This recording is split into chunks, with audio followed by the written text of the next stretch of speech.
جناب کل جو غنیمت کا مال آیا تھا اس میں تو صرف 2 گز کپڑا ملا تھا، اس سے تو قمیض نہیں بنتی، اور آج ہم آپ کے جسم پہ جو قمیض نظر آ رہی ہے اسی کپڑے کی، یہ تو 2 گز سے زیادہ آپ نے کپڑا اپنے لیے رکھا۔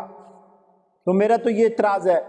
سیدنا فاروق اعظم رضی اللہ تعالیٰ قربان جاؤں خدا کی قسم، کہنے لگے وقت کے خلیفہ ہیں، کہنے لگے ٹھیک ہے آپ کا اعتراض صحیح بنتا ہے۔